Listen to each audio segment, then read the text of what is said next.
Hello children, welcome you back again to our business class. In the last few classes we have discussed business, industry, commerce, and today we will discuss yet another interesting topic. So children, when business is to be commenced or to be started, there are so many things the businessman has to consider. The most important decision is choice of form of business organization. So you would have understood what is the topic we are going to discuss today, that is form of business organization. So when it comes to choice of form of business organization, there are different types of business organization, starting with sole proprietorship, partnership, joint Hindu family business, cooperative societies and joint stock company. These are the different forms of business organization. So we will start with the first one, sole proprietorship. So by the term itself you would have understood what is sole proprietorship. Sole means single, proprietor means owner. So only one owner. You would have seen these kind of shops in your neighborhood. The shops nearby your neighborhood all will be under sole proprietorship form of business organization. So sole proprietorship, one person who manage, controls and take a decision, and he is the sole recipient of profit and risk bearer. So that is sole proprietorship. Sole proprietorship has its own salient features. So what are the features of sole proprietorship? Starting with first one, formation and closure.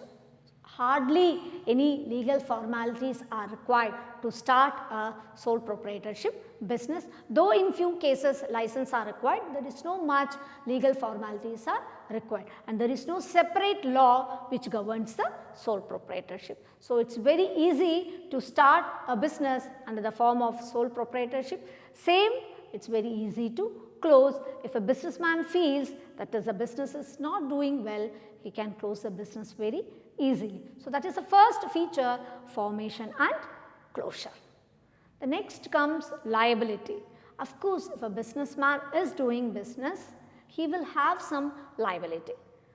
So in sole proprietorship, what is this liability means? For example, in case if he incurs losses and he has to pay back his liabilities, for sole proprietorship, he has to pay back from his personal property if his business property is not enough to pay back his debts. So that is very important feature. He have the liability, even his personal properties will be used to pay back the liability. And the third feature, sole risk bearer and profit recipient. Of course, children, he is the only person who is managing, controlling the business. So he is the only person who will bear all the risk, and of course, he is the only person who receives all the profit. So risk bearer and profit recipient. And the next feature is control. So he is alone. So the control is absolutely easy. He can manage and take decisions very quickly because he is the only person controlling the business.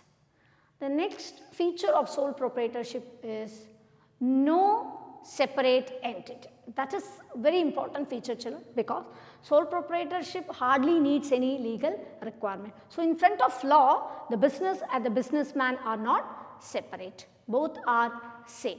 So there is no separate entity is there for sole proprietorship.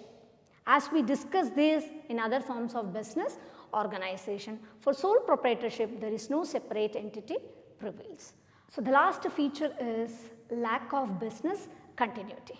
So as it is owned, managed and controlled by one single person, his death, his bankruptcy, insanity all will affect the business, which may lead to the permanent closure of the business. So these are the features of sole proprietorship. Easy to form and close, that is formation and closure. Liability, sole risk bearer and profit recipient. Control, no separate entity. Lack of business continuity. As we discuss the features of sole proprietorship, Next comes the merits. What are the advantages in forming an organization of sole proprietorship? Of course, it has few advantages. Starting with the first one, quick decision making. Of course, children, only one person, it's very easy. You would have heard a famous proverb, too many cooks spoils the food. Means when so many people are involved, it takes time to get a decision. So, one single person, it's very easy to take decision. So, quick decision making is possible in case of sole proprietorship. Second feature is confidentiality of information. As you know, only one person is managing the business. It's easy to keep the secrets of information. So, when so many people are involved, it's very difficult. Obviously, you know it's very difficult to keep the secrecy level. As in case of sole proprietorship, only one person is involved, managed and running the business. The confidentiality of information can be kept.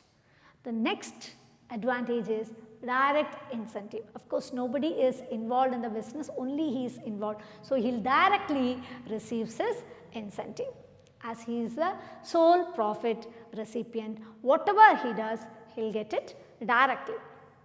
The next advantage is sense of accomplishment. Of course, children, one person is individually managing the whole business. In case if he able to get profit, he feels a sort of accomplishment within himself. That really gives him a level of confidence to do better in the future. That sense of accomplishment happens in case of sole proprietorship. And the last advantage is ease of formation and closure.